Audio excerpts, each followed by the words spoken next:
आज के स्वतंत्रता दिवस के पावन अवसर पर नैमिषारण्य की तपोभूमि पर उपस्थित सभी सत्संगी प्रेमीजनों, आज ये राष्ट्र के हित में संदेश का दिन है।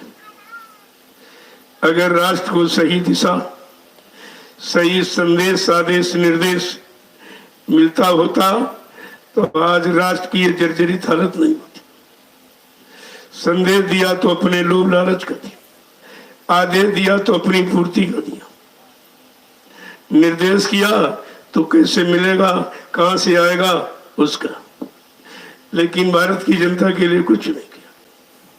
वो 70 साल का प्रमाण तो आपके सामने है ही आजादी का। आप देख ही रहे, कुछ मिला, जो था वो भी चला गया। दो एक बुजुर्गी विरासत संपत्ति थी, सच्चाई ईमानदारी वो भी चली गई। जो बुजुर्गों से मिली थी विरासत जरूर, हमारे आपके यहाँ से वो भी छीन लिया। जब सच्चाई ईमानदारी चली गई तो बरकत कैसे होगी? बरकत कैसे मिलेगी? लाभ कैसे मिलेगा? सुकून शांति कैसे मिलेगी? इतना तो विचार आपको रखना चाहिए, लेकिन आपने कुछ विचार ही नहीं किया कि जब सच्चाई ईमानदारी चली जाए तो बचेगा क्या? जहां सच्चाई ईमानदारी वही सुकून शांति, वही खुशहाली है, वहां सब कुछ है। और जहां ये नहीं वहां कुछ नहीं। अब तो ये कहीं पर नहीं। सच्चाई ईमानदारी न परिवारों में है, न समाज में, न देश दुनिया में, न किसी जिम्मेदार के पास है। जब ये है ही नहीं तो ये बताओ परिणाम अच्छा कैसे होगा? इस पर तो विचार हमें आपको करना ही चाहिए। आज राष्ट्र के हित में संदेश देना जरूरी है। नहीं, लोग समय पर कहेंगे भाई जब ये इनको भी कहना चाहिए था, ये कौन से लोभ लालच, कौन सी गद्दी में बने थे, पद पर बने थे, तो कहना तो जरूरी होता। मानो न मानो खुशी आपकी, मैं मनाने नहीं आया हूं, मैं तो याद कराने आया। मैं बार बार 8 साल से कह रहा हूं, मैं गुरु बनने नहीं आया हूं, मैं सदगुरु बनने नहीं आया हूं, मैं तो सदगुरु के वचनों को याद कराने आया। अब याद कर लो तो हमारा पर सबका भला हो जाएगा। बनने से काम थोड़ी चलेगा। आपने कितने को बनाया, कितने प्रधानमंत्री, राष्ट्रपति बनाए, कितने मुख्यमंत्री बनाए, लेकिन कोई काम बना है? कोई काम आपका हुआ? तुमने जिनको बनाया उन्होंने तुम्हारा कोई काम बनाया? आपने जिनको चुना उन्होंने तुम्हारे हित का कोई काम चुना भी था? चुनाव तो हुआ, चुनाव पर चुनाव, चुनाव पर चुनाव, सारा देश चुन गया। लेकिन जिनको आपने चुनकर भेजा उन्होंने तुम्हारे लिए कोई काम नहीं चुना। तुम्हारे हित का, भले का, न्याय का, सुरक्षा का, रोजी का, रोटी का, महंगाई का, गरीबी का, बेरोजगारी का, ये तो काम कोई चुना नहीं गया। और यही सुकून शांति के काम है। समाज को, देश को उन्नति, उत्थान, प्रगति के शिखर पर ले जाने वाला यही काम है। और ये काम किसी ने किया नहीं। और अब तो किसी के बस का है नहीं। अब तो गाड़ी बहुत दूर निकल गई। अब तो ये बहुत दूर निकल गई। अब तो वापिस आना बड़ा मुश्किल हो जाएगा।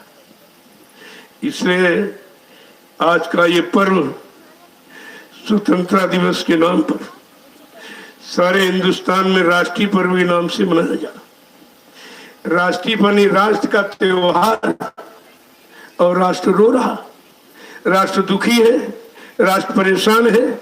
सब तरफ से, चारों तरफ से परेशानी, परेशानी, बीमारी, महामारी, लड़ाई झगड़ा, देवीपुर को दुर्घटनाओं के सिवा और तो कुछ दिखाई देता नहीं। तो पर्व है ये। पर्व कहां? पर्व माने खुशहाली होती। खुशहाली तो कोई है नहीं, फिर पर्व कैसा है? कम से कम खुशहाली के सिद्धांत बताने चाहिए कि खुशहाली कैसे मिलती है कोई उपाय? अगर उपाय मिल जाए, वैसे तो ये दुख का सागर, यहाँ ये संसार दुख का सागर, लेकिन सुख पाने के उपाय है। अगर वो जिन्होंने सुख को जाना है, सुख जानते हैं, जिनके पास सुख है और शांति है और मतलब आनंद सब कुछ भरा है, जब वो मिल जाएंगे, सुख शांति आनंद सबका अनुभव कराते। कहा वो कहाँ है? कहना वो तो संतों के पास, वो संत महापुरुषों के पास।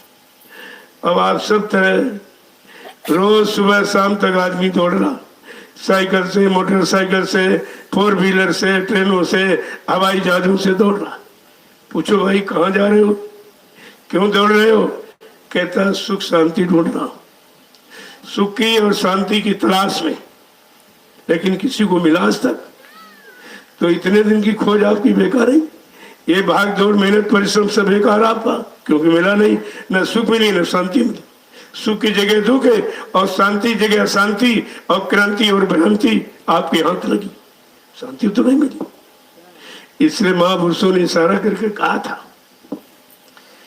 कि कहीं शांति ढूंढे नहीं मिल रही है, कहीं शांति ढूंढे नहीं मिल रही है, कहीं शांति ढूंढे नहीं मिल रही है, कहीं शांति ढूंढे नहीं मिल रही है। भविष्य की नदी हर तरफ बह रही है, भविष्य की नदी हर तरफ बह रही है, भविष्य की नदी हर तरफ बह रही है, भविष्य की नदी हर तरफ बह रही है। न राजा को शांति न रैयत को शांति,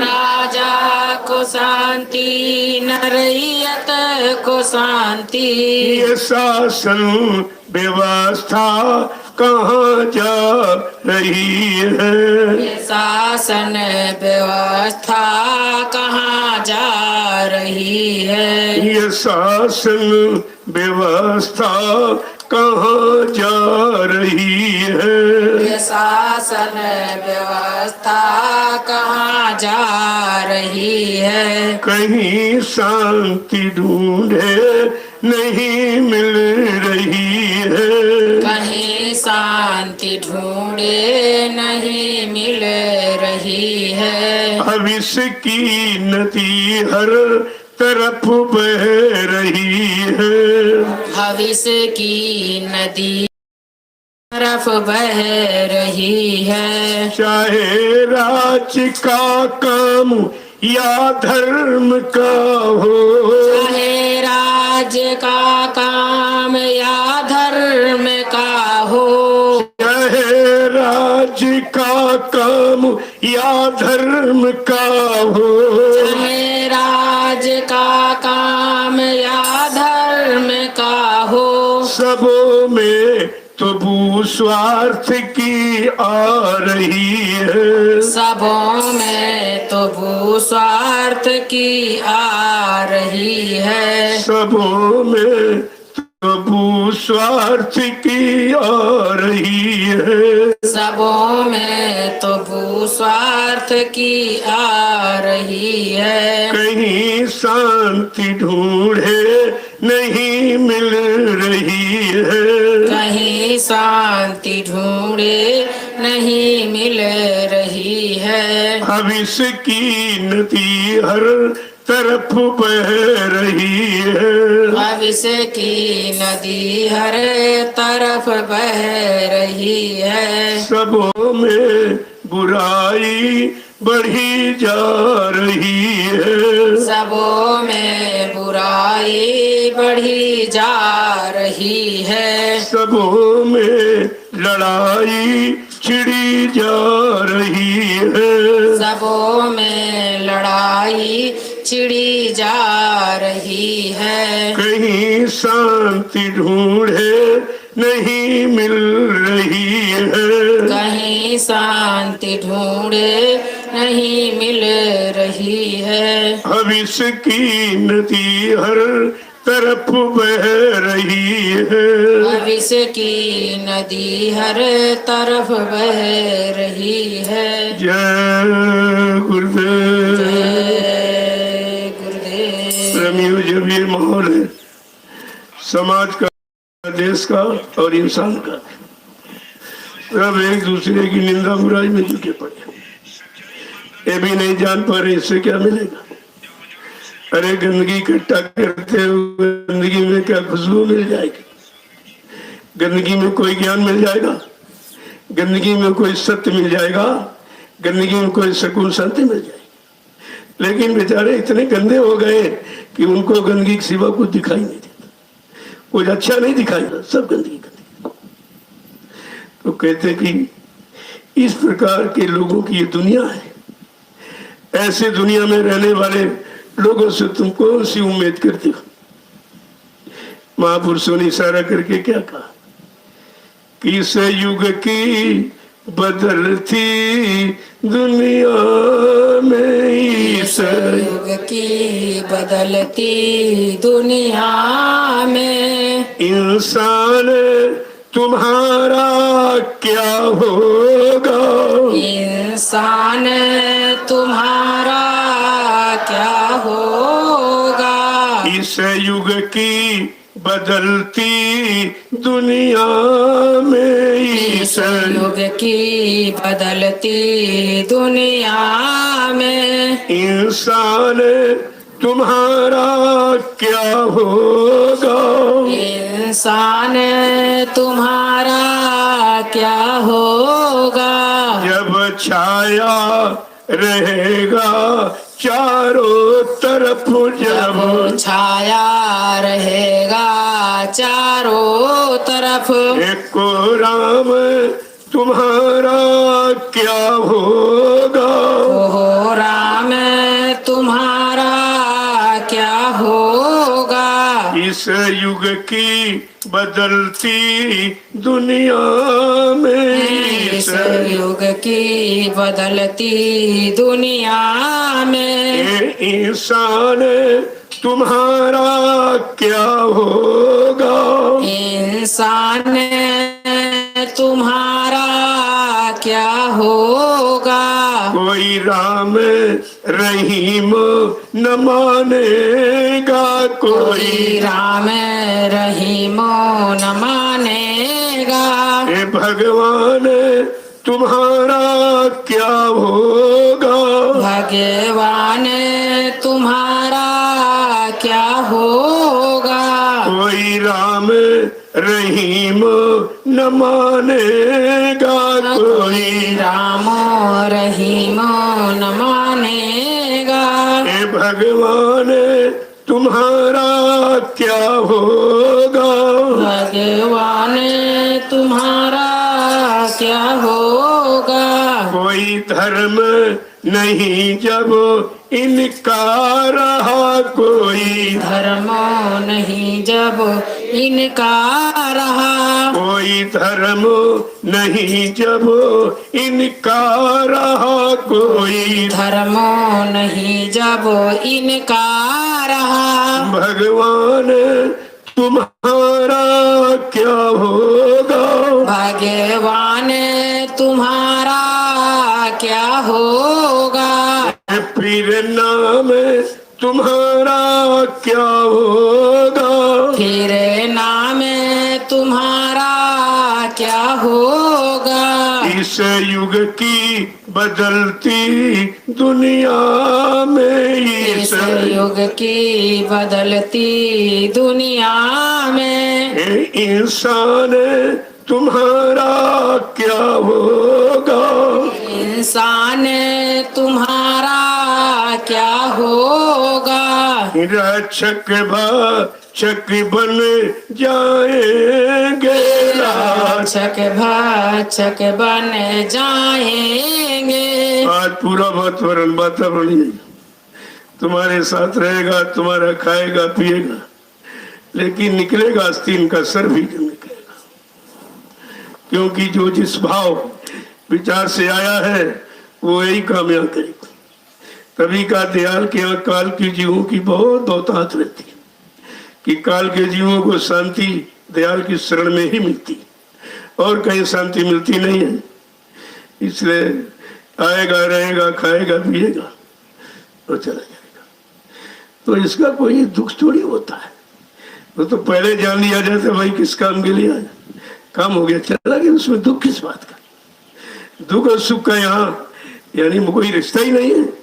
दुख सुख यहाँ किसी में देखोगे तो तुम यानी मतलब पछताना पड़ेगा तुमको, क्योंकि दुख सुख किसी में है ही नहीं, न दुख है न सुख है। और ना ही उनमें कोई यानी प्रेम है, कोई सेवा, कोई श्रद्धा, कोई भाव, कुछ नहीं। क्या कह रहे हैं कि जब रक्षक भक्षक बन जाएंगे, रक्षक भक्षक बन जाएंगे, धन धाम तुम्हारा क्या होगा, तुम्हारा क्या होगा।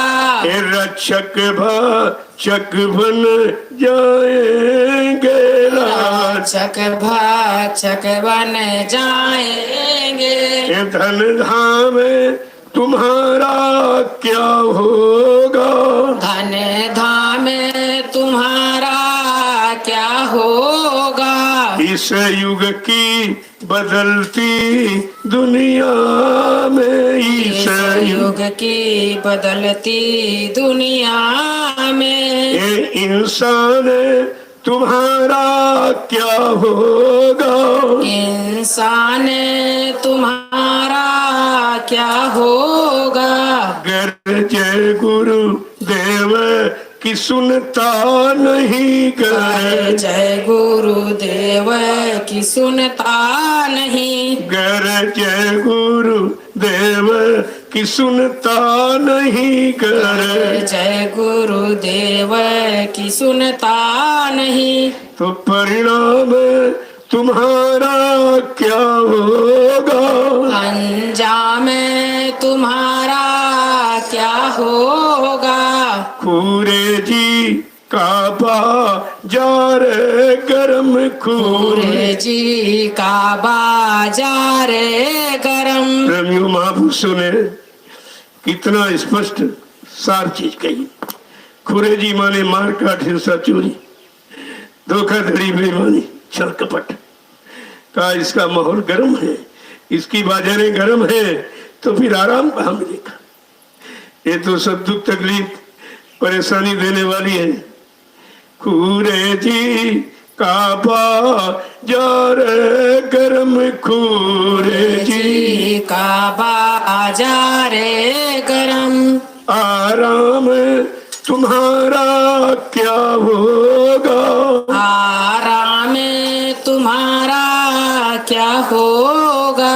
इस युग की बदलती दुनिया में, इस युग की बदलती दुनिया में, ये इंसान तुम्हारा क्या होगा, इंसान तुम्हारा क्या होगा।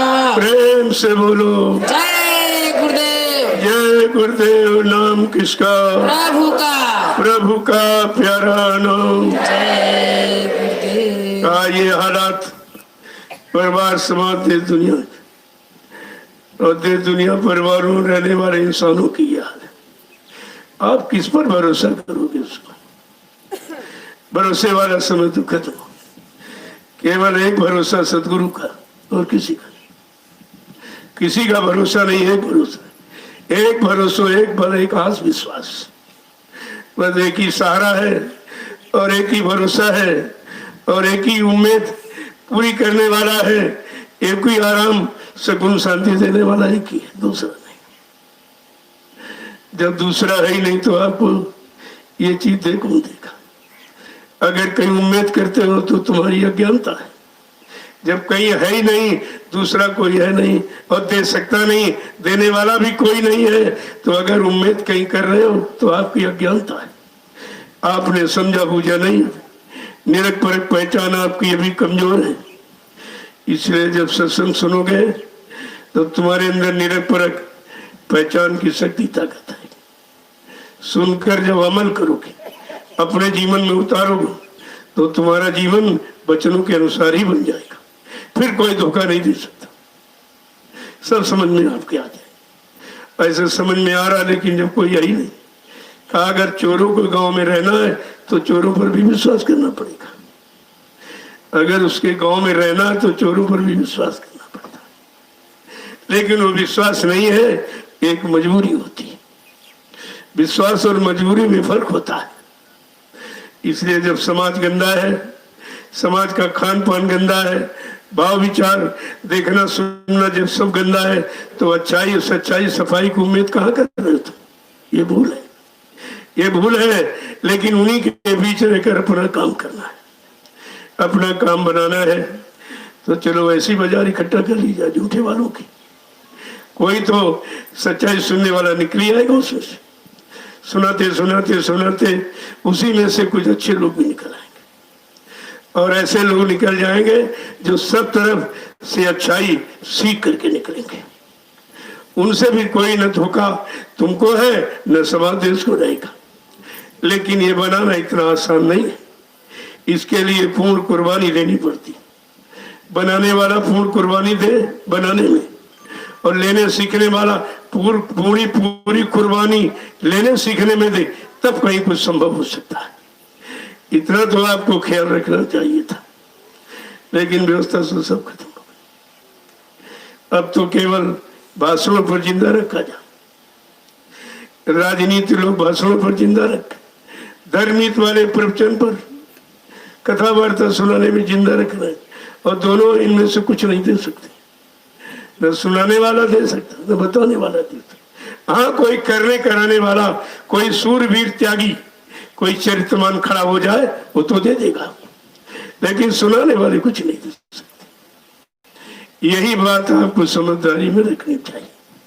जब वो यहाँ सुन करके नहीं कुछ पाया तो वो सुनाकर दूसरों को क्या दे पाएगा? जब सुनकर उसने कुछ नहीं पाया, सत्संग को इतने दिन सुनता रहा, जब कुछ नहीं पाया, बुराइयां पाई, तो ये समाज को क्या अच्छाई दे सकता कि बुराई दे?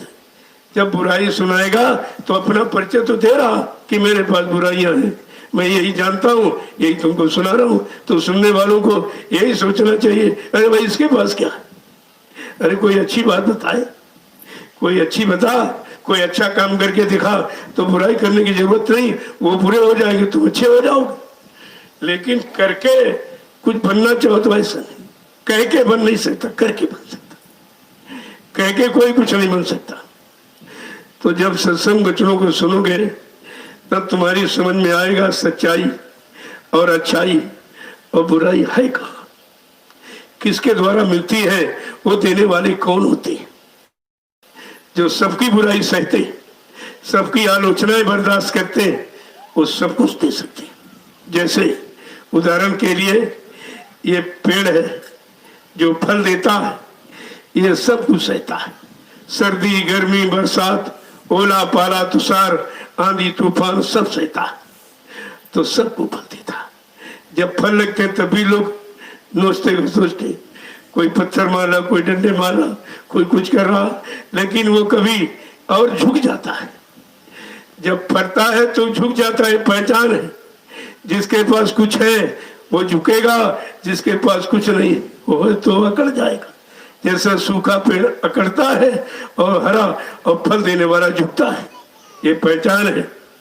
जिसके पास कुछ होता है, जो देता है, वो झुक जाता है। अब ये पहचान तो आपको है नहीं। अगर ऐसा कोई हो जाए तो कहे बोला काहे रे, तो देखो इतनी मार खा रहा है, इतनी आलोचना बुराई हो रहा है, फिर भी ये मतलब यानी अच्छी बात कह रहा है। अरे अच्छे अच्छाई करते हैं और भले भलाई करते हैं और बुरे बुराई करते हैं, अपना अपना काम कोई नहीं छोड़ता। तुम कितना जैसे कुत्ते के बच्चे को आप पाल लो बचपन से, बिल्कुल अपना बिस्तर पर सुलाओ, अपना भोजन दूध पिलाओ, अपने कपड़े पहनाओ, अपनी भाषा सिखाओ, तो वो तुम्हारी भाषा बोलेगा। जब बोलेगा अपनी भाषा, ये है प्रकृति स्वभाव, ये बदलता नहीं है, इतनी जल्दी नहीं बदलता। तभी कहता कि विद्वानों ने इशारा करके कहा, habit is the second nature so can not be change. जो स्वभाव आदत में बदल जाएगा उसका परिवर्तन नहीं होता। लेकिन महापुरुषों ने ये नहीं माना। संतों ने कहा नहीं, सठ सुधरे सत्संगत पाई। अगर सत्संग मिल जाए, सत्संग का मतलब सुनाना बताना नहीं, करने वाला, कराने वाला, जिसने किया और करके कुछ प्राप्त किया, अगर वो मिल जाएगा तो आपको लाभ दे देगा, वो लाभ प्राप्त करा देगा।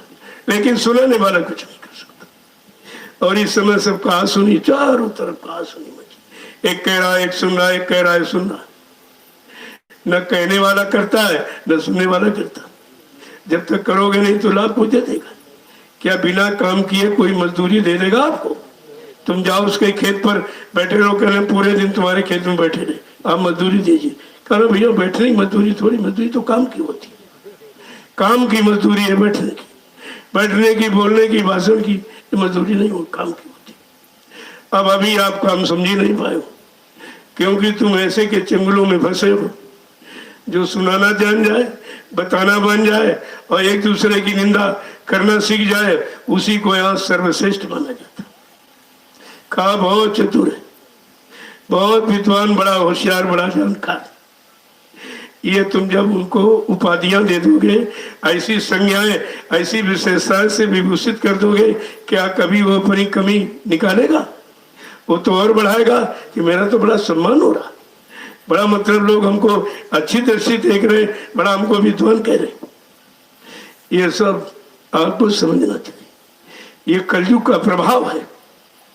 कलयुग मतलब समझते हो, कलह युग, लड़ाई झगड़े का, निंदा आलोचना बुराई का, मार काट हिंसा का, छल कपट धोखाधड़ी बेईमानी को कलयुग कहते हैं। आज तो एकदम भरपूर है। सुने, जब कोई घड़ा भर जाता है तो धीरे धीरे रिसने लगता है, रिसने लगता है। और कोई अगर कोई चोट पड़ जाए फूट भी जाता है, चोट पड़ने पर फूट भी जाता, लेकिन भरने पर फूटता नहीं, रिश्ता जरूर है। धीरे धीरे रिश्ते रिश्ते खाली हो जाता, ऐसे भी खाली हुआ धीरे धीरे, और तुमने फोड़ दिया एक बार ही खाली हो गया। लेकिन दोनों की स्थिति में अंतर है, खाली होने में भी स्थिति अंतर है। यह सब जानकारी सत्संग ही देता है, और सत्संग अभी कोई करता नहीं। सुनता सुनाता, सुनता सुनाता, सुन लिया सुना दिया, सुन लिया सुना दिया, करा किसी ने नहीं। जब किया नहीं तो आपको अनुभव कौन से होगा? आप किसी को अनुभव नहीं करा सकते, लाभ नहीं दे सकते। इसलिए जब एक एक वचन को लोग सुनते तो समझ में आ जाते। आज 70 साल से सब भाषण सुना रहे, भारत की जनता को भाषण पर जिंदा रखा जाए, और ये बेचारी इतनी अबोध है कि समझ नहीं पा रही। और धार्मिक जनता केवल कथा वार्ता प्रवचन पर रखी जा रही, वहां भी देने वाला कोई नहीं, वो तो सब लेने वाले कि अब हम सुनाएंगे। जब सुनाने में हमको मिल जाता तो हम क्यों करने की बात करें? करने कराने झंझट में कौन पड़े, जब सुनाने से दान दक्षिणा रुपया पैसा ऐसे मिल जाता, फिर वो करने कराने बात क्यों करेगा? क्यों मेहनत करेगा? बगैर मेहनत के, बगैर करने के, बगैर त्याग तपस्या संयम के ही सब ऐसे ही मिल जाता है, तो ये क्या है? इसीलिए महापुरुषों ने सारा कहा अब वो समय नहीं है। अब इन भाषणों से नहीं काम होगा, अब इन भाषणों से नहीं काम होगा, इन आंदोलनों से नहीं काम होगा, इन आंदोलनों से नहीं काम होगा। समय की सुनोगे तो आराम होगा, समय की सुनोगे तो आराम होगा। तुम्हें राम कृष्ण मोहम्मद ने सिखाया, तुम्हें राम कृष्ण मोहम्मद ने सिखाया, रहम प्रेम सेवा का पाठ पढ़ाया, रहम प्रेम सेवा का पाठ पढ़ाया, दया प्रेम सेवा का पाठ पढ़ाया, दया प्रेम सेवा का पाठ पढ़ाया। गर इनकी सुनोगे अमन चैन होगा, अगर इनकी सुनोगे अमन चैन होगा, इन आंदोलनों से नहीं काम होगा, इन आंदोलनों से नहीं काम होगा। अब इन भाषणों से नहीं काम होगा। इन भाषणों से नहीं काम होगा। समय की सुनोगे तो आराम होगा। समय की सुनोगे तो आराम होगा। आपने पिछले समय की जानकारी इतिहासों से ले ली, लेकिन वर्तमान की समय की जानकारी तो सामने आपके हो रही। कैसी जानकारी है, कितना लाभ है, कितने सुकून शांति है, कितनी न्याय सुरक्षा मिल रही, कितनी रोजी रोटी मिल रही, कितनी महंगाई गरीबी खत्म की जा रही है, सब सामने हो रहा। कहा अगर समय के महापुरुष की बात सुनोगे तो यह समय की बिगड़ी व्यवस्था को सब ठीक कर देगा। क्योंकि बाबा जी ने वादा किया कि मेरे पास ऐसी भूमिका व्यवस्था है, मैं संपूर्ण विश्व को सुख शांति दे दूंगा। मेरे पास ऐसी भूमिका व्यवस्था जिसके आगे एक दिन सारा विश्व नतमस्तक हो जाएगा। इतना बड़ा वादा करने वाला आपके सामने आया और आपने उन्हीं को पहचान ही नहीं पाए। कह रहे चले गए, मर के चले गए, खत्म हो गए, कभी नहीं आएंगे, ये प्रचार चल रहा। तो ये फिर काम कौन करेगा? काम की बात कोई सोच ही नहीं रहा। अरे भाई कोई काम करेगा तभी तो तुम्हारा काम होगा। क्या सुनाने हो यानी मतलब कहने से काम करा देगा?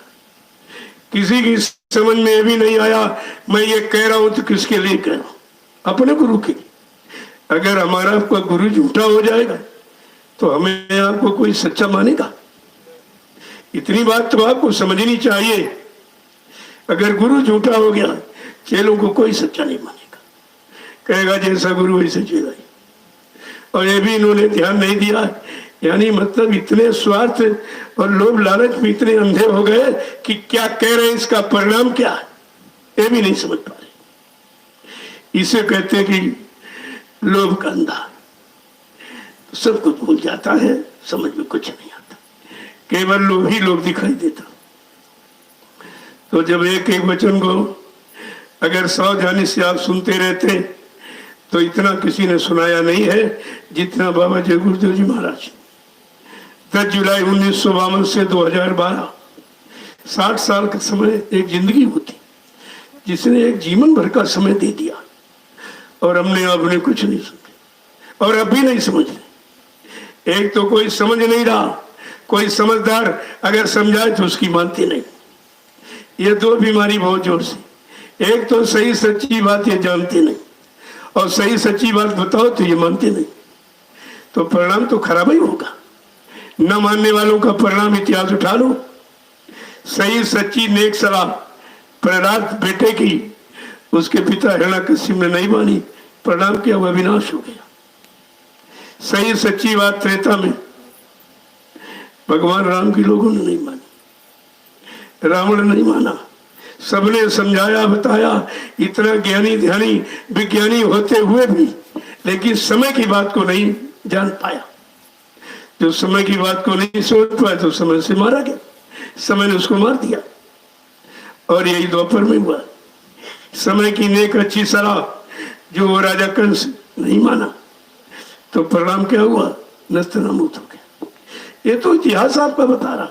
जो सही सच्ची अच्छी बात समय की नहीं माने, परिणाम क्या हुआ? मारे गए। और जिन्होंने माना उनका काम बन गया। ये तो दोनों इतिहास आपके पास, मानने वालों के और न मानने वालों के। और आज आपके सामने मानने वाले कौन, न मानने वाले कौन, ये भी देखिए आपने। मानने वाला तो कोई ही नहीं था। ये तो अगर मालिक की मौत दया न हो जाती और ये अभियान न जारी किया गया होता तो ये सब वही खड़े थे, सब वही खड़े थे। अंदर एक बार शंका ने झकझोर दिया। 750 वर्षों में संत महापुरुष आए और सब पर कलंक लग जाएगा क्या? इतना बड़ा लगा के जाएगा महापुरुष? तो ये सब बात आपको समझनी चाहिए। लेकिन बात यह है कि समझोगे कैसे? जहां कुमतिता विपत्ति निदाना, जहां सुमतिता संपत्ति नाना। जहां सुमति होती है, जहां समझ में आ जाता है, समझदारी पैदा हो जाती, वहां तो सब सुख है सुख है। और जहां ना समझी अज्ञानता है, अकड़ है, वहां तो परेशानी ही परेशानी रहती। और चारों तरफ प्रोग्राम में जाओ, कोई है सुनने वाला तुम्हारी? जिनका आपने सहारा किया, जिनको चंदा नोट वोट ईमानदारी सब कुछ दे डाली, वहां से भी कोई उम्मीद नहीं मिलने की दिखाई देती कि वो खुद ही परेशान है, तुम्हारी परेशानी कैसे हटाएंगे? तो धीरे धीरे समस्या तो आपके सामने आके खड़ी हो गई, जो महापुरुष ने बताई थी कि एक दिन ये पूरा विश्व कुदरत के चपेट में आके खड़ा हो जाएगा। तुम्हारी संभाल, रक्षा, सुरक्षा, संरक्षा, इबादत करने वाला कोई दिखाई नहीं देगा। और जितने जिम्मेदार लोग ये जो काले नीले पीले हरे लाल झंडे लिए घूम रहे, बाबा जी ने क्या कहा था? अगर ये अपने झंडों को फेंक कर तुम्हारे जय गुरुदेव प्रभु नाम के झंडे के नीचे अगर ना जाए तो इस बाबा को बाबा मत कहना। ये गुरु की कितनी बड़ी सच्चाई, और सच्चाई हमने आपने अपने गुरु की सच्चाई नहीं समझी। उन्हीं पर कलंक लगा रहे हो, उन्हीं पर दोष लगा रहे हो, उन्हीं को झूठ बोलने वाला, दगेबाजी करने वाला सिद्ध कर रहे हो, तो परिणाम तुम्हारा क्या अच्छा होगा? क्या तुम कभी अच्छे परिणाम की उम्मीद करते हो? ये कुछ नहीं होगा। इसलिए ऐसी दयनीय स्थिति कम से कम एक बार दृष्टि सब उठानी चाहिए। जिस आजादी की आप बात कर रहे हो, वो आजादी हंसी खेल में नहीं मिली थी। तमाम माताएं निपूती हो गई, तमाम बहनों का सुहाग लुट गया, तब आजादी का दर्शन हुआ था। आज वो आजादी बेचारी बर्बादी के पूर्ण कगार पर खड़ी होकर रो रही, आंसू बहा रही, न कोई आंसू पूछने वाला, न कोई आवाज सुनने वाला। तो स्थिति क्या अच्छी होगी? अरे विचार आप तो कीजिए। और ये आज की तारीख बड़े हर्षोल्लास की, लोग कुर्बानी देकर भी खुश हुए थे कि कम से कम कुर्बानी हो गई, लेकिन सुख शांति तो मिल गई, आजादी तो मिल गई हमको। लेकिन वो भी खत्म हो गई, जो थोड़ा बहुत झलक मिली वो भी खत्म हो गई। इसलिए आज के स्थिति पर हमें आपको सबको विचार करना चाहिए कि हिंद देश की पावन तिथि 15 अगस्त की आई है। वीर शहीदों की कुर्बानी की भूली याद दिलाई है। हिंद देश की पावन तिथि 15 अगस्त की आई है। वीर शहीदों की कुर्बानी की भूली याद दिलाई है। इस धरती के कण कण से आवाज आज ये आती है। वीर सपूतों कहाँ गए, भारत माँ तुम्हें बुलाती है। इस धरती के कण कण से आवाज आज ये आती है। वीर सपूतों कहाँ गए, भारत माँ तुम्हें बुलाती है। करी कर पिछली याद तुम्हारी आती बहुत रुलाई है। और हिंद देश की पावन तिथि 15 अगस्त की आई है। वीर शहीदों की कुर्बानी की भूली याद दिलाई है। मुल्क हुआ आजाद, सिर्फ आजाद नहीं हम रह पाए। मुल्क हुआ आजाद, सिर्फ आजाद नहीं हम रह पाए। आजादी के बदले में बर्बादी के मातम छाए। आजादी के बदले में बर्बादी के मातम छाए। खो गया अहिंसा गांधी जी का, खो गया अहिंसा गांधी जी का। और हिंसा चौदिसी छाई है। खो गया अहिंसा गांधी जी का, और हिंसा चौदिसी छाई है। और हिंद देश की पावन तिथि 15 अगस्त की आई है। वीर शहीदों की कुर्बानी की भूली याद दिलाई है। आज सभी जिम्मेदार लोग महात्मा गांधी की जय जयकार करते, केवल कोरा झूठा उनका संकल्प था, उनका कानून था अहिंसा परमो धर्म, और ये हिंसाओं के लिए लाइसेंस बांटते हैं। चाहे जितने मुर्गा काटो, बकरे काटो, मछली काटो, अंडे फोड़ो, भैंस काटो, बघेल काटो, मतलब किसी तरह का कोई नहीं। ये गांधीवादी है? गांधीवादी है कोई इसमें? झूठा नारा, और नोट पर दौलत पर गांधी का फोटो लगा, और इनको शर्म नहीं आती लगाने में। जिसका फोटो दौलत पर लगा दिया है, और वही नोट मुर्गा काटने वाला अपने हाथ से उठा था, बकरा काटने वाला हाथ से उठा रहा, अंडा फोड़ने वाला हाथ से उठा रहा, बैल भैंस काटने वाला हाथ से उठा रहा, शराब बेचने वाला हाथ से उठा रहा। ये गांधी की पवित्रता है? गांधी की मर्यादा, गौरव गरिमा है इसमें? अरे तुम्हें सोचना पड़ेगा, सब सोचना पड़ेगा। ये सब होगा, कोई चीज बाकी नहीं रहेगी। काया से जो कारज होई और बिन भोगे बचे नहीं कोई। जो भी आप शरीर इंद्रियों से, मन बुद्धि चित्त से जो कुछ करोगे, उसका परिणाम तुमको यही भोगना पड़ेगा। उस परिणाम की माफी कहीं नहीं होती, और इस पर आपको विचार करना चाहिए। नारेबाजी यहाँ लगाएंगे, गांधी जी जिंदाबाद, जिंदाबाद है कि मुर्दाबाद कर रहे हो? कि मुर्दाबाद कर रहे हो? खो गया अहिंसा गांधी जी का, और हिंसा चौदिसी छाई है, और हिंद देश की पावन तिथि 15 अगस्त की आई है। वीर शहीदों की कुर्बानी की भूली याद दिलाई है। चंद्रशेखर आजाद भगत नेता सुभाष की कुर्बानी, चंद्रशेखर आजाद भगत नेता सुभाष की कुर्बानी, वीर शिवाजी और राणा प्रताप की मर्दानी, चंद्रशेखर आजाद भगत नेता सुभाष की कुर्बानी, वीर शिवाजी राणा प्रताप की मर्दानी। कुर्बान हुई थी झांसी की और रानी लक्ष्मी बाई है।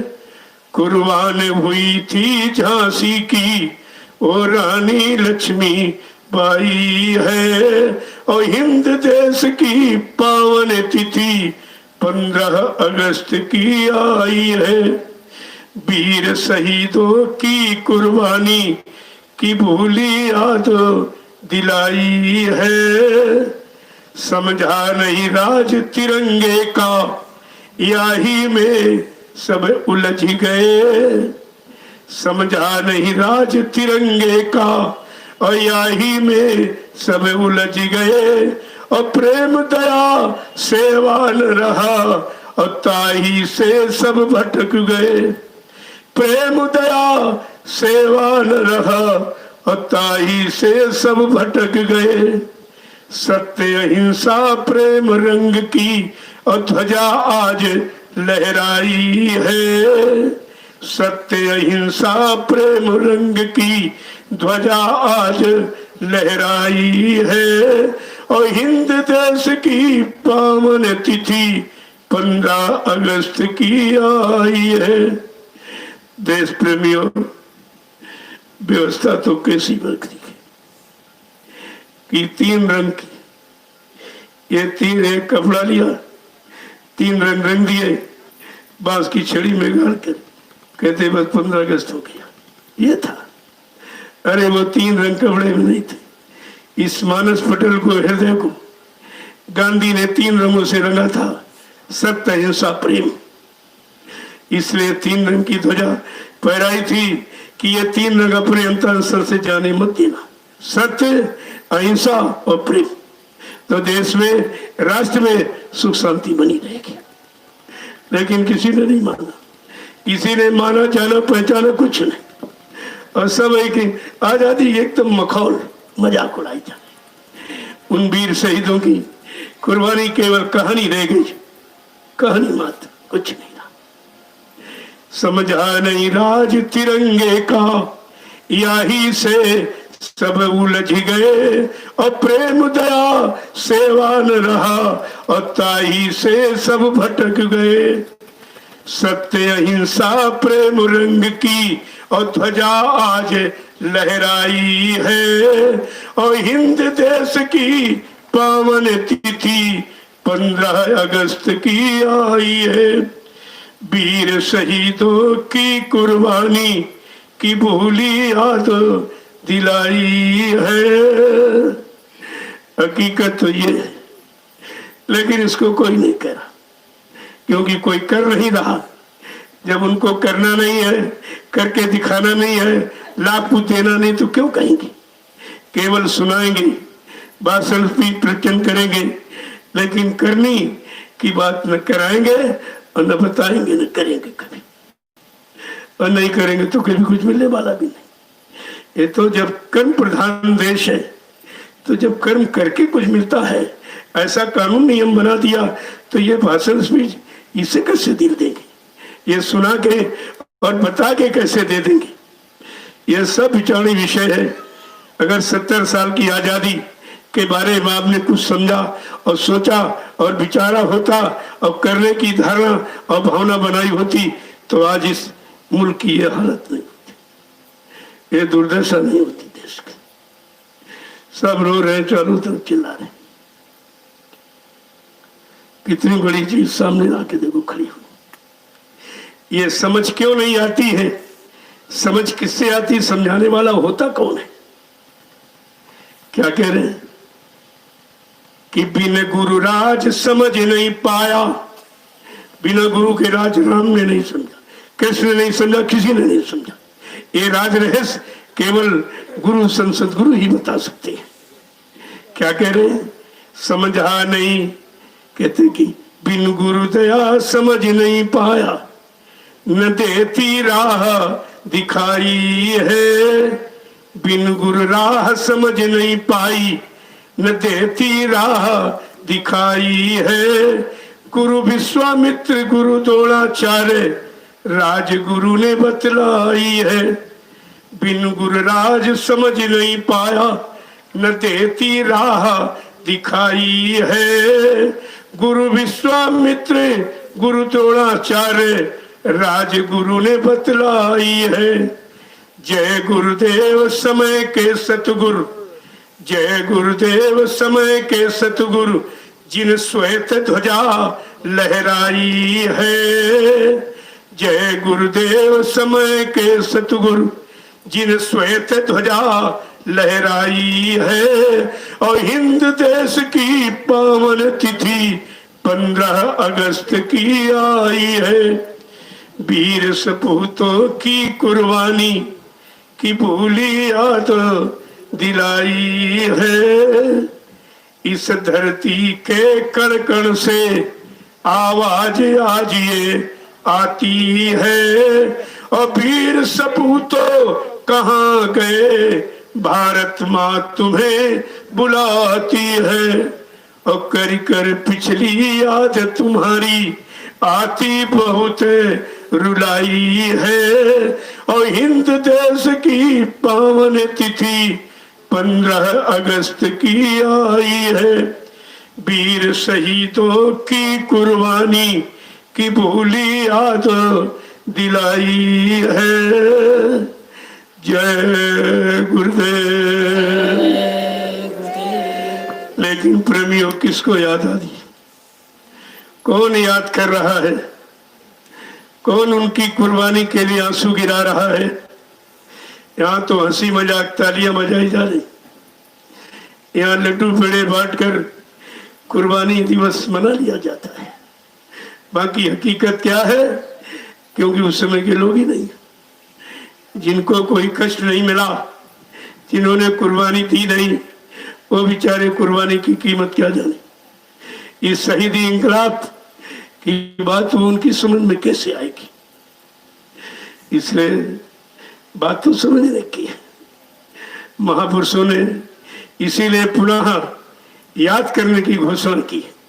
फिर से उन शहीदों को याद करो जिन्होंने देश की आजादी के लिए अपने को बर्बाद, अपना परिवार, घर बर्बाद कर दिया, लेकिन देश को आजाद कराया। लेकिन आज ये क्या कर रहे हैं, क्या कर रहे हैं? जिस वतन पर शहीदों ने बांधे कफन। देखो कितनी बड़ी बात है।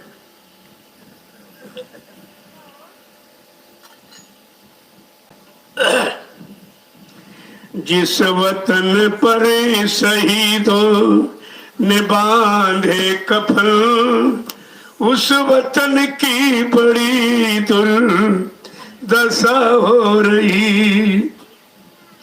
जिस वतन पर शहीदों ने बांधे कफन, उस वतन की बड़ी दुर्दशा हो रही। राष्ट्र के कर्णधारों को क्या मैं कहूँ, राष्ट्र के कर्णधारों को क्या मैं कहूँ। कहते कहते हमारी जमा थक रही। जिस वतन पर शहीदों ने बांधे कफन, उस वतन की बड़ी दुर्दशा हो रही। राष्ट्र के कर्णधारों को क्या मैं कहूँ, कहते कहते हमारी जमा रुक रही। खून की होली खेली कटा डाले सर, खून की होली खेली कटा डाले सर। चूड़ियां टूटी सिंदूर सब मिट गए। कितनी बड़ी देखी कुर्बानी है। खून की होली खेली कटा डाले सर, चूड़ियां टूटी सिंदूर सब लुट गए। जिस वतन के लिए लाल फांसी चढ़े, जिस वतन के लिए लाल फांसी चढ़े, उस वतन की है इनको फिक्र ना रही। जिस वतन के लिए लाल फांसी चढ़े, उस वतन की है इनको फिक्र ना रही। जिस वतन के लिए सिर पे बांधे कफन, उस वतन की बड़ी दुर्दशा हो रही।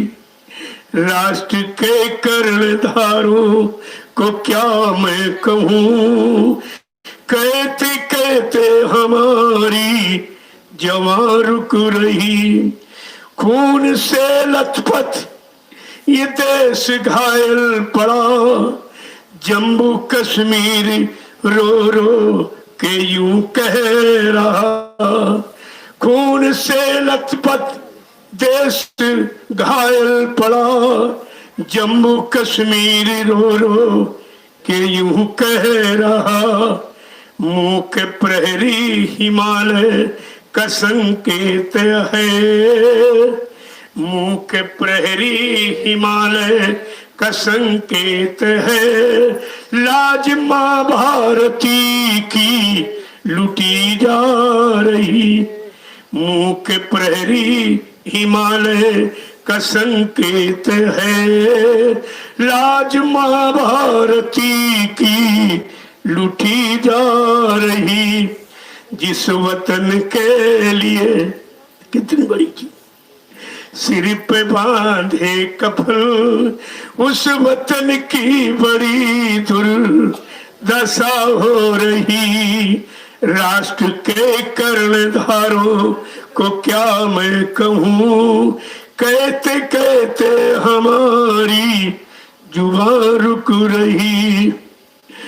प्रेमियों, कितनी अहम समस्या है। देश की नहीं सारे विश्व की बन गई है। अगर इन इशारों को समझा होता, अगर भारत देश में वीरों शहीदों की कुर्बानी का महत्व गौरव गरिमा अगर समझी गई होती, आज हमारे देश की हालात नहीं होते। लेकिन किसी ने समझने की कोशिश नहीं। अपना स्वार्थ, अपना लोभ लालच, अपनी कुर्सी, अपना पद, इसके सिवा देश को किसी की चिंता नहीं है, देशवासियों की किसी की चिंता नहीं है। तो ये इन्होंने ये नहीं समझा कि तुम्हारे लिए भी कानून बना हुआ। रामचरितमानस में गोस्वामी जी महाराज ने उत्तरकांड में स्पष्ट बताया है, इन राज्य के जिम्मेदार लोगों के लिए ईश्वरी कानून बना है। क्या है कि जासु राज प्रिय प्रजा दुखारी और स्वर्ण प्रवसे नरक के अधिकारी। जिसके राज्य में प्रजा दुखी है और राजा सीधे नरक में जाएगा। चाहे देश का राष्ट्रपति हो, देश का प्रधानमंत्री हो, प्रदेश का मुख्यमंत्री हो, या देश का जिले का डीएम हो, या तहसील का तहसीलदार हो, या ब्लॉक का ब्लॉक प्रमुख हो, या गांव का प्रधान हो, या घर का मालिक मुखिया हो, कानून एक ही है। जिनके आश्रित जितने लोग रह रहे हैं, अगर वो परेशानी, मुसीबत, आपत्ति, संघर्ष यात्राओं में रह रहे हैं, तो ये परिणाम उस मालिक को भोगना पड़ेगा। ये सब नरक में जाएंगे। कितना स्पष्ट परिचय संत महापुरुषों ने लिख दिया है। और कहा इससे कोई बचेगा नहीं। क्यों? संत वचन पलटत नहीं, पलट जात ब्रह्मांड। चाहे ब्रह्म अपनी ब्रह्मांड की रचना में परिवर्तन, तब्दीली, बदलाव क्यों न कर दे, लेकिन संत जो कहेंगे वो करके दिखाएंगे। अब आपके सामने ये अब सब होने जा रहा है, क्योंकि कुदरत ने चार्ज अपने हाथ में ले लिया। अभी तो बाबा जी कह रहे मान लो मैं समझा रहा हूं, बता रहा हूं, सब तरह से मना रहा हूं, पाप कर्मों में माफी, सेवा के द्वारा माफी भी करा रहा हूं, और नाम दान देकर तुम्हारी जीवात्मा को घर जाने का अभ्यास करा रहा हूं। अगर मेरी बात को न माना, न समझा, तो बाबा जी ने क्या कहा? अरे अपने सदगुरु के वचनों को तो सुनो। हमने आपने सुने कहा बच्चा, अगर मेरी बात को न माना गया और न विश्वास किया गया, तो पीछे कुदरत खड़ी है, अपने एक डंडे, एक लपड़ थप्पड़ में 200 करोड़ का वारा न्यारा सेकंडों में कर देगी। और देखिए हो गया, कितने करोड़ चले गए। ये मनुष्य मंदिर बिगड़ गए कितने, जो बार बार मिलते नहीं। ईंट पत्थर वाला मंदिर गिर जाएगा, फिर बना लोगे, लेकिन मनुष्य मंदिर अगर एक बार नष्ट हो गया दोबारा नहीं मिलेगा। इसे आप खड़ा नहीं सकते, ये तुम्हारे अधिकार क्षेत्र में नहीं है, लेकिन कोई नहीं समझ सकता। जबकि गोस्वामी जी महाराज ने राजनीति का कितना शुद्ध और मतलब यानी पाक साफ वर्णन किया है कि राजनीति किसकी है, राजनीति कौन चलाने वाला होता। क्योंकि ये भारत धार्मिक भूमि है, यहाँ धर्म के लिए भगवान राम को रावण से लड़ाई लड़नी पड़ी और स्वच्छ और समाज की स्थापना करनी पड़ी, सच्चे राज की स्थापना करनी पड़ी। भगवान कृष्ण को महाभारत करके और दुष्टों का सफाया करके एक स्वच्छ और यानी मतलब पाक साफ निर्मल पवित्र राजनीति की स्थापना की थी। ये सब भूल गए तुम कि हमारे धार्मिक धरा पर राजनीति किसने की? भगवान ने की, इंसान नहीं भगवान ने की है। इसीलिए लिखा है कि राजनीति कौन चलाएगा कि राजनीति बिन धन धर्मा प्रभु समर्पे बिन सत्कर्मा। राजनीति बिना धार्मिक धन यानी गाड़ी कमाई के। ये थोड़ी शराब के ठेके खुलवा दे, पैसा बहुत आ रहा पैसा, क्या ये पैसा फलीभूत होगा? इस पैसे से जनता का कल्याण भला होगा? अशुद्ध आहार बेचकर और जीवों की हिंसा हत्या करके जो पैसा इकट्ठा कर रहे हो, क्या देश का भला हो जाएगा? क्या इससे कल्याण हो जाएगा? ये भी नहीं है विचार कर पाए हैं। और धार्मिक व्यवस्था बताते हैं, धार्मिक शासन बताते हैं, धार्मिक पार्टी बताते हैं, और धर्म का कहीं नामो निशान भी नहीं। ये तो धर्म की परिभाषा भी नहीं जानती कि धर्म किसे कहते हैं। ये देख लिए सब आपके सामने हो रहा। और उधर रामचरितमानस भी क्या कह रही, मैं नहीं कह रहा हूं, ये रामचरितमानस आपका धार्मिक विश्व प्रसिद्ध ग्रंथ है और विश्व में सर्वमान्य ग्रंथ है, सारा विश्व जिसकी मान्यता करता है और तुम मान्यता नहीं करते। तुम्हारे देश की, तुम्हारी चीज, तुम्हारी धरोहर ऋषि मुनियों की, महात्माओं की, और आप उसको नहीं मानते हो। देखिए कितने साफ लिखा हो, राजनीति भिन्न धन धर्मा, प्रभु समर्पे बिन सत्कर्मा। राजनीति बिना धार्मिक कमाई और धार्मिक लोग के द्वारा ही चलाई जा सकती है। और जो अपना प्रभु के समर्पित हो जाएगा और से पुत्रवत यानी प्रजा का पालन करेगा, सेवा करेगा, वो उसकी राजनीति सफल होगी। ये लिखा है तो तुम्हारे घर में लिखा पड़ी रखी, अगर पढ़ लेते और चला लेते तुम्हारा नाम नहीं हो जाता। लेकिन किसको पढ़ना है, किसको करना है, किसको कराना है, दूसरे तुम्हारे लाभ से और तुम्हारी सुख शांति से उनका क्या मतलब। उनको लाभ, उनका स्वार्थ, उनकी सुख शांति मिलनी चाहिए। देखिए किस तरह से है, सबको लिख डाला और कहा कि मतदान कन्यादान बराबर होता है। जैसे अपनी कन्या का हाथ किसी शराबी पति के हाथ नहीं पकड़ोगे, मांसाहारी, झूठ बोलने वाला, वादा खिलाफी करने वाला, चरित्रहीन व्यक्ति के हाथ में अपनी कन्या का हाथ नहीं पकड़ाओगे। क्योंकि आप जानते हो, शराब पीने वाला, वादा खिलाफी करने वाला, झूठ बोलने वाला मेरी कन्या का भविष्य खराब कर देगा। कन्या के भविष्य में आपने सोच लिया और देश का भविष्य शराबी को हाथ सौंपी। इन्हीं शराबियों, चरित्रहीनों, और यही मतलब दो चार को छोड़कर बाकी सब शराबी ही है। और जब शराबियों को हाथ दे रहे तो वो भी शराबी है, जब शराब के ठेको खुलवा रहे वो भी शराबी समझो उनको भी। कि मान्यता तुम जब गंदा है, तुम नहीं गंदगी खाते पीते हो, तो गंदगी के लिए मान्यता प्रदान क्यों करते हो? ये आप क्यों करते हो? ये तो आपको इतना तो सोचना ही पड़ेगा। इसमें लाभ कुछ होने वाला नहीं है। जब तक धर्म सामने नहीं रखोगे, धर्म अंकुश है, अंकुश हट जाएगा, निरंकुश हो जाओगे, मनमानी करोगे, सजा पा जाओगे। ये अंकुश है। अब राजनीति पर धर्म का अंकुश था, अंकुश खत्म, राजनीति वेश्या हो गई। वेश्या हो गई, किसी तरह चली जाए, किसी के पास बढ़ जाए और किसी की बन जाए, यही है, यही हो रहा अब क्या है। और देखिए लिखा उसको कुछ नहीं मानते, जो लिखा धर्मशास्त्रों में उसकी कुछ नहीं। रामचरित को नहीं मानते हो, कहते राम का गुणनुवाद गाते, और राम का इतना बड़ी मंदिर अरबों खरबों को बना दिया। क्या मतलब निकलेगा? क्या मंदिर काम करेगा? मंदिर से धर्म आ जाएगा या राम की महिमा, गौरव गरिमा मंदिर से बढ़ जाएगी? जब तक उनके काम को नहीं किया जाएगा। जो उन्होंने किया है उसी किए का इतिहास बना ये रामचरितमानस, उनकी करनी का इतिहास है। और तुमने, तुम्हारे पास कोई करनी नहीं, तुम्हारा क्या इतिहास बनेगा? जरा अपने भी इतिहास पर तो विचार करो, तुम्हारा इतिहास क्या बनेगा? एक एक वचन अगर सब सुनते रहते तो आज ये दशा नहीं। ये हालत हमारे इस धार्मिक मुल्क की नहीं होती, जहां ऋषि मुनियों का निवास आवास रहा है। उस भूमि पर प्रकृति कोई प्रकोप नहीं कर सकती। अगर आप नियम कानून सिद्धांतों को मानते रहते और मानवीय आहार, जो मानव का सच्चा आहार है, वो आहार अगर करते रहते और लोगों को खिलाते खिलाते रहते, तो धार्मिक धरा पर कोई भी किसी तरह का संकट आने वाला नहीं था। लेकिन आपने कुछ नहीं किया, न किया न कराया, और इतिहास को भी कलंकित किया। धर्मशास्त्रों पर भी आपने कलंक का ही तो टीका लगा दिया। ये सब विचारने विषय है। तभी तो कहा है, ये राज रहस्य कौन समझाएगा कि बिन गुरु राज समझ नहीं पाया।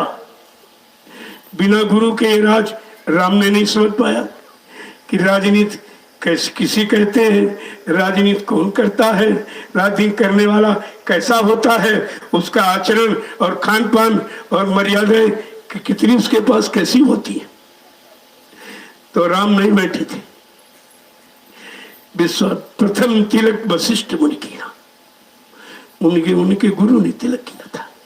यहाँ किसी महात्मा ने तिलक किया, अपने आप तिलक लगा के बैठ गए गद्दी पर। कोई महात्मा, कोई गुरु है इनके आगे पीछे, कोई बताने वाला, संकेत करने वाला, इशारा करने वाला और मतलब इनको सुधार की नीति पर खड़ा करके और सही रास्ते पर लाने वाला है कोई? और लिखा क्या है देखिए कि राम राज बैठे त्रिलोका, राम राज बैठे त्रिलोका, हर्षित भय गए सब शोका। जब राम राजगद्दी पर बैठे राजा बने तो सब प्रसन्न हो गए, सारे दुख चले गए, इनके बैठते ही सारे सुख चले गए और दुख ही दुख आ गए। एकदम उल्टा हो गया। और फिर भी आप नहीं विचार अभी कर पा रहे हो कि जब सब उल्टा हो गया कि राम राजा बने तो सब हर्षित प्रसन्न हो गए, सब खुशी हो गए, जय जयकार मनाई गई और सारे दुख चले गए। और ये राजा बने अपने मन से तो सारे दुख समेट के ले आए और सारे सुखों की तिलांजलि कर दी, सब चले गए, कहीं कुछ नहीं दिखाई दे रहा। ये क्या है?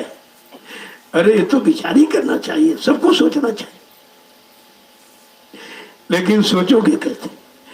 जब विचारोगे, जब सुविचार हो, जहाँ कुविचार प्रवेश कर जाएगा सुविचार समाप्त हो जाता, वहां अंदर में सुविचार नहीं रह सकता। तो इतना तो आपको विचार करना ही चाहिए था, लेकिन कुछ नहीं किया, कुछ किया ही नहीं। और आज आपत्ति मुसीबत के घेरे में घिर गए हो और तुम्हारी कोई सुनने वाला भी नहीं, सुनने वाला नहीं।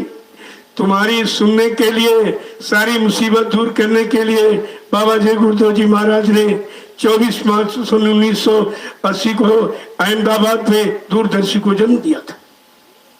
दूरदर्शी नाम की भूमिका व्यवस्था की स्थापना की थी, कुछ नहीं समझे लोग। और 18 वर्ष प्रचार कराया गया कि दूरदर्शी क्या क्या काम करेगी, कैसी कैसी सुख सुविधा न्याय देगी, ये सब पहले ही आपको बता दिया गया, जबकि ऐसा कहीं नियम नहीं है। जैसे उदाहरण के लिए राइफल के नाल से अगर गोली न निकले तो गोली का परिणाम कोई बता नहीं सकता। जब गोली निकल जाती परिणाम बाद में आता कि मर गया, कि घायल हो गया, कि बच गया, परिणाम बाद में आता। और बाबा जी ने तो अभी ब्रह्मास्त्र उठाया भी नहीं। कहा था बच्चा, जब ये राजनीति लोग अपना हथियार डाल देंगे, कहेंगे न्याय सुरक्षा रोजी रोटी देना मेरे बस की बात नहीं, महंगाई गरीबी बेरोजगारी हटाना मेरे बस की बात नहीं है, और टैक्सों की भरमार रोकना मेरे बस का नहीं है, और चोरी डकैती बलात्कार रोकना मेरे बस का नहीं है, और हिंदुस्तान की धार्मिक धरा पर ये गंदा मांस का भोजन और ये हिंसाएं, हत्याएं और बुद्धि नाशा नशा शराब का ये कह देंगे मेरे बस का नहीं है। तब बच्चा मैं अपना ब्रह्मास्त्र उठाऊंगा। बाबा जी ने कहा मैं अपना ब्रह्मास्त्र उठाऊंगा। और हम आप अपने गुरु के वचनों को भूल गए। हमारे आपके पास अपने गुरु का कोई वचन नहीं। कितना बड़ा वादा कि तब मैं अपना ब्रह्मास्त्र उठाऊंगा। तो ब्रह्मास्त्र कोई कुत्तों पर थोड़ी चला जाता, राक्षसों पर। और राक्षस कोई हाथ पैर नाक कान से नहीं होते। गंदा खान पान गंदे कर्म करने वाले को राक्षस ही कहते। और ब्रह्मास्त्र उनका भी उठा भी नहीं। और ये भी भूल गए, सब ये भूल गए कि बाबा जी के ब्रह्मास्त्र क्या। तो ये 60 साल तुम करते क्या रहे मथुरा में? आते जाते खाते पीते लौट आए बस, लेकिन तुमने समझा कुछ नहीं। 2 ब्रह्मास्त्र, एक दूरदर्शी दूसरा भूम ज्योतक। दूरदर्शी ये व्यवस्था समाज की, परिवारों की व्यवस्था ठीक करने के लिए, न्याय सुरक्षा रोजी रोटी ये व्यवस्था ठीक करने के लिए, महंगाई गरीबी बेरोजगारी ये व्यवस्था ठीक करने के लिए, टैक्सों की भरमार रोकने की ये व्यवस्था। और भूम ज्योतक 90% काश्तकार हिंदुस्तान कृषि प्रधान देश है। यहाँ 99% तो काश्तकार है, समझिए आप। सब भूम ज्योतक, कितना गूढ़ राज है इसका। ऐसा शब्द उच्चारण महापुरुष ने किया और भूम ज्योता का अर्थ कोई नहीं समझ पाया। सब भूमि जोत रहे हैं। ये जितने सड़कें हैं, इन पर जितने वाहन चल रहे हैं, सब जमीन जोतते हैं। प्रति किलोमीटर ही उनको भाड़ा मिलता है। इतने किलोमीटर हम रास्ता तय की तब हमें भाड़ा मिला है। ये भी तो भूम ज्योतक है। फल यानी फल की खेती, सब्जी की खेती, मेवे की खेती, जितनी खेतियां हैं, चाहे दवा की हो यानी किसी तरह की, ये सब भूम ज्योतक ही तो है। इन 90 फेरती भूम ज्योतकों के लिए, यानी इसकी स्थापना हुई थी भूम ज्योतक की। कहाँ?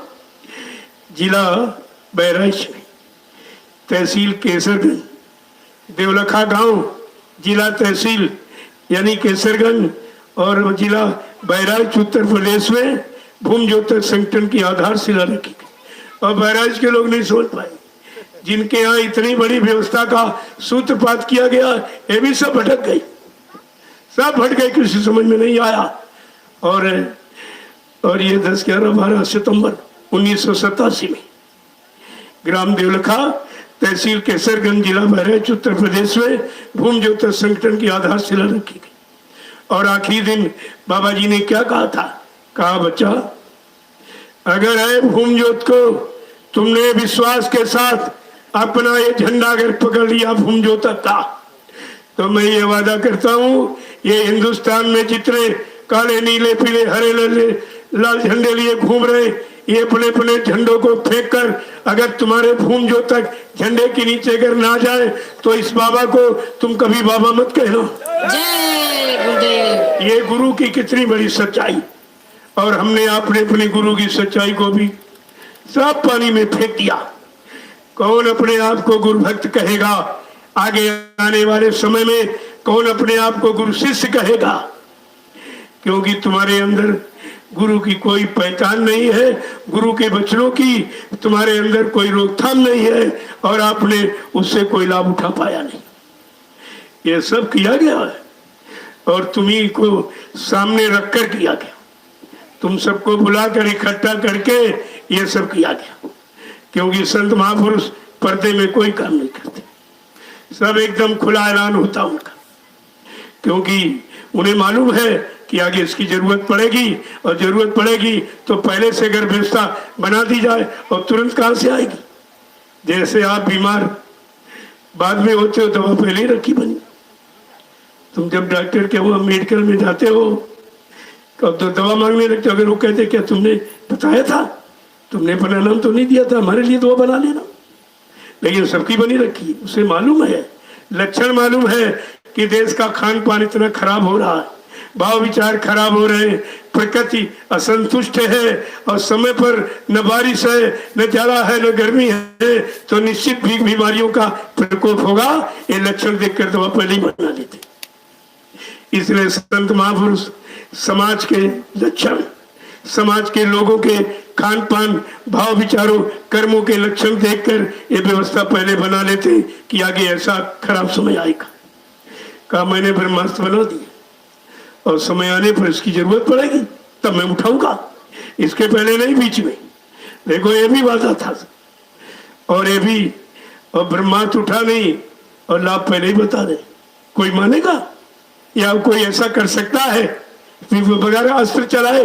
अस्त्र का परिणाम पहले बता दे, लेकिन ब्रह्मास्त्र नहीं चला, परिणाम पहले बता दिया। ताकि हिंदुस्तान के लोग ये न कहे कि बाबा जी का ब्रह्मास्त्र चलेगा तो हमें कौन सा लाभ देगा, कैसे कैसे काम करेगा, कौन की सुख सुविधाएं देगा, किन की रक्षा हिफाजत करेगा, तो पहले बता दिया। दूरदर्शी आएगी, धरा पर सदी लाएगी। दूरदर्शी का ऐलान, स्वर्ग बनेगा हिंदुस्तान। दूरदर्शी का पैगाम हर बच्चे को देगी काम। दूरदर्शी आएगी, माँ बहनों की लाज बचाएगी। दूरदर्शी का संकेत 100 मन बीघा देंगे खेत। और दूरदर्शी का उद्देश्य विश्व गुरु हो भारत देश, विश्व गुरु हो भारत देश, ये उद्देश्य है दूरदर्शी का। ये बताओ किसने समझा? जब हम लोग जो शरण में पड़े रहे वो नहीं समझ पाए तो दुनिया के लोग बेचारे क्या समझ? यही सब हट गए, किसी की समझ में नहीं आया और कोई समझाए तो मानते नहीं। ये भूत चढ़ा है, एक तो जानते नहीं और सही सच्ची बात को तो मानते नहीं। ये भूत चढ़ गया है और ये भूत ऐसे उतरने वाला है नहीं। जब तक नीचे नहीं गिरा देगा, जमीन में रगड़ नहीं देगा तब तक नहीं उतरेगा। ये तो जब भूत आता क्या क्या कैसी गति कर देता है। ये सब विचार करना चाहिए था, लेकिन विचार जानकारी मिलने पर भी विचार नहीं कर पाए। भाई जानकारी ना मिले तो आप कह सकते हैं हमको बताया नहीं, हमको पहले क्यों नहीं बताया। अरे 7 साल पहले से जो बता रहा, उस समर्थ मालिक के वचनों को एक भी नहीं माना आपने, और ना माना है ना मानने के प्रयास में, क्योंकि प्रयास भी निंदा आलोचना का बढ़ गया। क्योंकि काल के जीव काल का काम करेंगे, दयाल का नहीं करेंगे। और आपको इस पर विचार करके रहना चाहिए था। ये काम तो कहीं हो नहीं रहा, और फिर कलयुग को परेशानी हो रही। अकेले यही क्यों चिल्ला रहे? हिंदुस्तान में कोई नहीं बोला कि बाबा जी जीवित है। अकेले ये क्यों कह रहे हैं? चलो इनकी टांग पकड़ो, खींचो इनको। तो एक बार की सब निंदा में जुट गए। इस समय सब निंदा में तमाम पैसे दे दे के निकला रहे, और ये नहीं सोच रहा है ये काम तो हमारे सबका है। अपना काम, अपने परिवार की उन्नति, अपने परिवार के मालिक सदगुरु की, उनकी महिमा ये नहीं समझ पा रहे हैं। ये कर क्या रहे? हमने भाई हमारा विरोध नहीं करते, तुम गुरु का विरोध करते हो, गुरु के वचनों का प्रयोग करते हो, गुरु परिवार का विरोध करते हो। मेरा क्या विरोध है? मेरे कोई वचन नहीं है, मेरी कोई बात नहीं है, मेरा कोई स्वार्थ लोभ लालच, मेरा कोई इंकलाब नहीं है। तो हमारा क्या करेंगे आप? तुम सीधे सीधे गुरु के वचनों की अवहेलना करते हो, गुरु का अपमान करते हो, गुरु के परिवार का अपमान करते हो, क्योंकि तुम गुरु परिवार के सदस्य ही नहीं हो। जिसको अपनी परिवार की जरा से भी फिक्र नहीं है, हया और शर्म बिल्कुल नहीं है कि परिवार बिखरा जा रहा। जब संगठन की बात कहोगे, लोग कहेंगे तू अपना परिवार नहीं संगठित कर पाया, संगठन की बात करता है। क्या जवाब देंगे आप? मैं ये पूछ रहा हूं, आप जवाब क्या दोगे? जब भारत की जनता पूछेगी, क्या जवाब देंगे आप? ये सब विचारणीय विषय है और आपको करना चाहिए।